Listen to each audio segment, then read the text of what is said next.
Hello everyone, it's Takasubita2 here, and for today, about a few times in the past, I have expressed my dislike towards Sonic Forces, and it's not because of everyone's expectations towards the game. I'm just talking about from how much missed potential it all had, from the characters, the writing, the story, the plot, the atmosphere, and the premise of it, along with level design and the length of it. I get it's a Sonic game, but it really felt so short given how it lasted 3 hours. It really had potential to be a really better game. Not a great game or a good one, I just mean a better one. If anything, one of those biggest missed potential parts and concepts of Sonic Forces was none other than one of the main villains.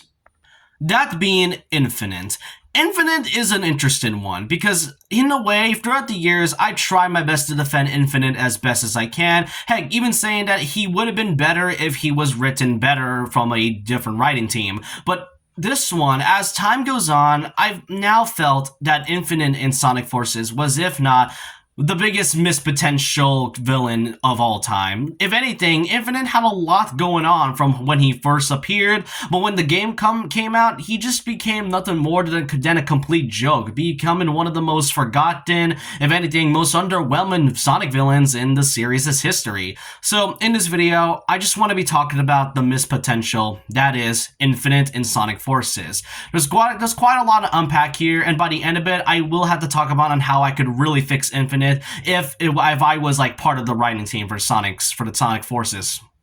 So first of all, we gotta talk about its reveal. Back in like E3, we get to see Sonic and, the two Sonics and the brand new Avatar joining forces where they had to stop Eggman's forces. I mean, that's already a good premise. Eggman actually able to take over the world was something that has been almost dealt with a few more times, but the fact that Eggman was able to do this is just astonishing. And we get to see this really well with the Forces E3 trailer. But then we also get a couple big surprises, and by the end of it, we got the villains here from Shadow, which was really confusing at the time, Zavok, who I don't know why, Chaos, which by the way, you can't even fight him in Forces at all, and Metal Sonic, which, okay, that is kind of obvious, but the most notable one that was shown at the very end of that teaser was Infinite. Now, design-wise, it's definitely not one of the weirdest character designs we've seen. I mean, come on, Sonic is literally fighting genuine ancient gods in the past series, so it's not really new for Sonic to face something this odd, but Infinite definitely felt like one of the most striking character designs out there. The mask, the wavy hair, the black and silver color scheme, it just felt so unique, along with the fact that he has one eye that is visible through his mask, and the fact that it's showing up pretty well, and we get to see close-up shots on it, which is supposed to be referencing to his heterochromia, where he has one yellow eye right there and the other eye having a blue eye. It's definitely one of the most intriguing looking designs that I saw from Infinite, and I was hyped when I saw this character. But then like I mentioned, when the game came out, he became a little bit more of a joke.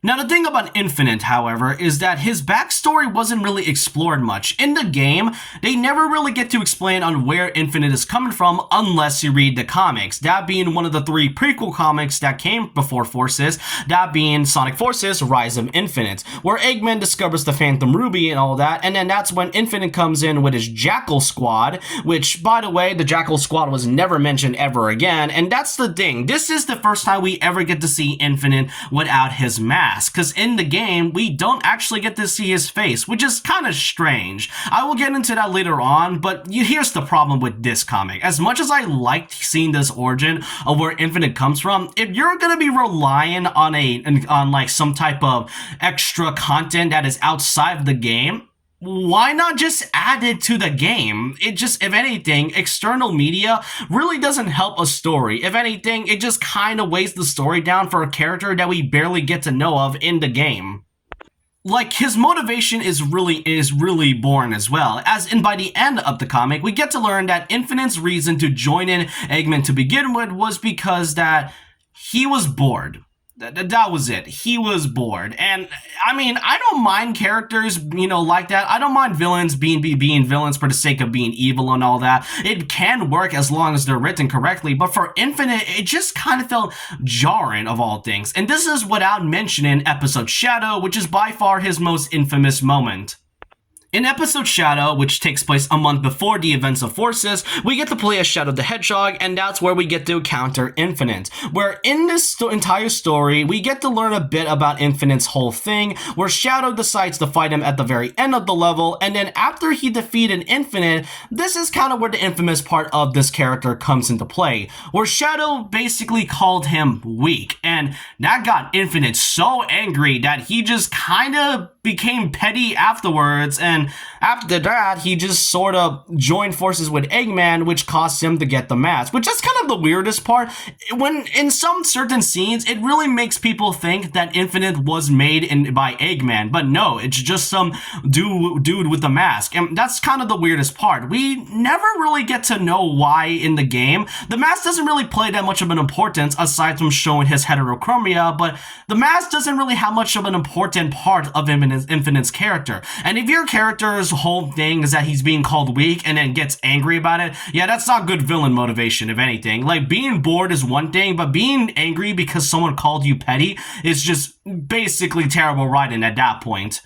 And what about the Jackal Squad? Well, that's the weirdest part. The Jackal Squad was never mentioned in the game. Well, unless you are playing the Japanese version, where in the Japanese text of episode Shadow, apparently it was confirmed that Shadow killed them off screen, which, I mean, I'm not sure how that's supposed to explain anything when, one, like I mentioned, external media is not a great way of showing up story writing, and two, you can't just tell but not show. There is a reason why in some instances, most of the time, you have to show but not tell. That's a good way of writing a story. I may not be much of a big story writer myself, but it's definitely one of the few things to do whenever you're thinking of making a game. Sometimes tell and don't show can work, but in cases like Infinite, show don't tell really works very well with this one, especially when you're saying that Shadow basically defeated or killed the Jackal Squad off screen, but that's only in like the Japanese translation of the game.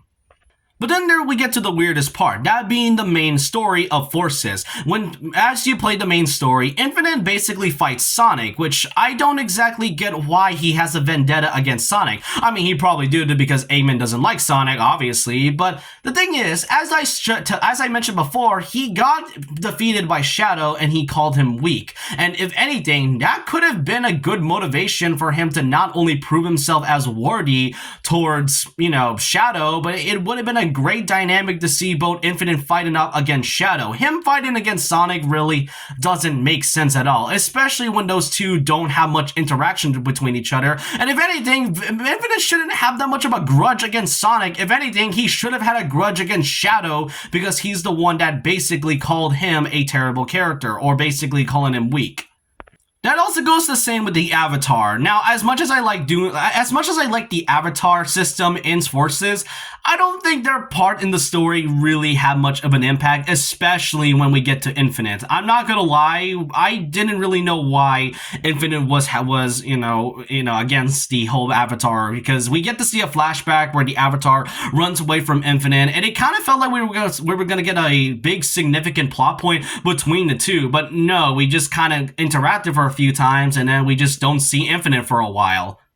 What's even more jarring is regarding about the bosses. In Forces, you have to fight Infinite 3 times. One as Sonic in Mystic Forest, one with the Avatar in Metropolis, and then one last time as both Sonic, and I think it's just Sonic and the Avatar in the whole final battle and all. And that's the weirdest part. I guess the most bizarre thing is that, first of all, this Infinite boss fight, the third one, it's basically plays the same way as the Metal Sonic fight that we just had earlier. If your boss fight is the same as the last one, then that's definitely not good gameplay right there. But anyways, right after you defeated Infinite, he then basically fades away with the Phantom Ruby, which afterwards he just disappears.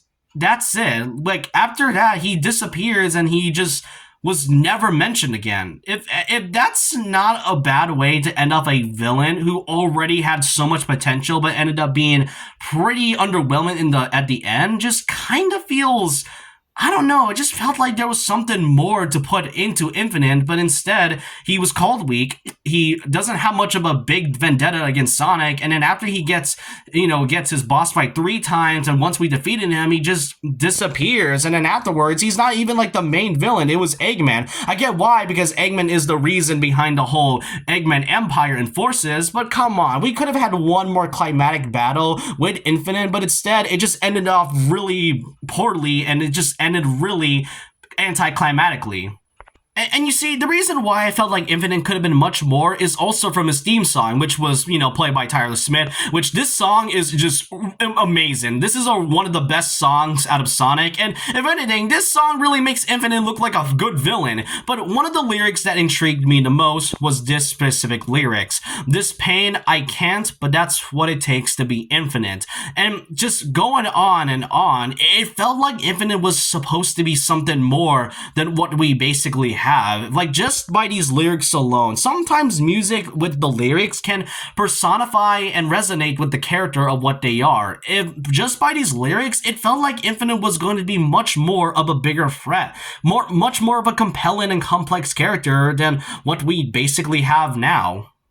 So overall, you get my point. Infinite is a villain that could have been great, but instead he was poorly written and he had a lot of potential, but he just ended up being a character that just didn't have much to go on about. So how exactly can I fix Infinite? How could I fix this character that would have made him more of a better villain? Not a great one, just a better one. Well, there are 2 videos that I do found. I recommend watching Char85's Sonic's Forces Rewritten, where he rewrites a lot of Infinite's character. That would have been a much better way of making than what we basically have with the original Forces. There's also this other video about fixing Infinite as well, which I will leave both of these videos in the link in the description below. So first of all, let's kind of start with the first thing. Have Infinite have some type of boss with Supersonic, which is the weirdest part. Sonic Forces did not have a single Supersonic fight, even though Supersonic felt like one of the biggest parts of the series. And it would have been much fitting to have Supersonic facing off against Infinite, because if Eggman was not the final boss, but Infinite was taking some type of big power from the Phantom Ruby, then the Supersonic boss fight along with the mix of the Avatar gameplay would have been a much refreshing take than just having to fight Infinite 3 times, and one being a repeat of another old boss.